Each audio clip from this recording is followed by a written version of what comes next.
လုံးမဲ့မင်္ဂလာပါဒီနေ့တော့ conference လေးတစ်ခုတက်ဖြစ်ပါတယ်အဲ့ conference လေးမှာအလုပ်အကိုင်တွေနဲ့ပတ်သက်ပြီးတော့မေးခွန်းတစ်ခုမေးလာပါတယ်ဒါကတော့အလုပ်အကိုင်တွေမှာ AI တွေကအစားထိုးနေပြီလားလူတွေကို AI ကြောင့်အလုပ်အကိုင်ရှားပါးမှုတွေကြုံနေရပြီလားဆိုပြီးတော့မေးခွန်းတွေထုတ်ကြပါတယ်အများကြီးအောင် like and share လေးပေးကြပါဦးနော်ဖြေသွားတဲ့အဖြေတွေလည်းအမျိုးမျိုးရှိပါတယ်အဲ့တော့ကျွန်တော်ကြိုက်တဲ့အဖြေလေးတစ်ခုကတော့ AI နေရာဆိုလို့ရှိရင် tools ပဲဖြစ်ပါတယ်အရင်တော့ကွန်ပျူတာမရှိခင်တုန်းကလက်နှိပ်စက်တွေမရှိခင်တုန်းကပြီးအလုပ်နေရာတွေခန့်ထားခဲ့ရတယ်ပေါ့နော်ဒါပေမဲ့ကွန်ပျူတာတွေပေါ်လာတယ်လက်နှိပ်စက်တွေပေါ်လာတယ်အဲ့ဒီအချိန်မှာဒီ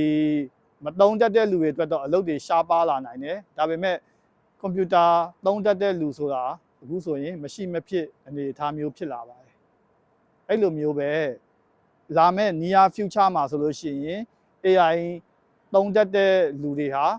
မရှိမဖြစ်အလုပ်ခွင်မှာလိုအပ်လာအောင်မှာဖြစ်ပါတယ်။ဒါကြောင့်မလို့ကျွန်တော်တို့အနေနဲ့ AI နဲ့ပတ်သက်တဲ့ application သုံးပုံသုံးနည်းတွေ AI ကိုdata analysis အနေနဲ့သုံးဖို့တွေ decision making ဘိုင်းကိုသုံးဖို့တွေအဲ့လိုအရာတွေမှာကိုကသုံးတတ်အောင်လို့ကိုယ့်ရဲ့ skill တွေကို upgrade လုပ်ထားဖို့လိုအပ်ပါလိမ့်မယ်။ဒီလောလောဆယ်10နှစ်အတွင်းကတော့ AI လောက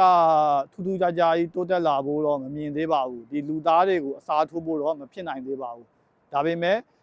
AI ကိုသုံးတတ်တဲ့လူတွေကပိုပြီးသုံးလာတဲ့အတွက်ကြောင့်မသုံးတတ်တဲ့လူတွေအတွက်တော့အလုပ်နည်းသွားနိုင်ပါတယ်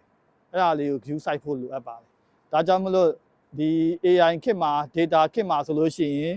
ကျွန်တော်တို့က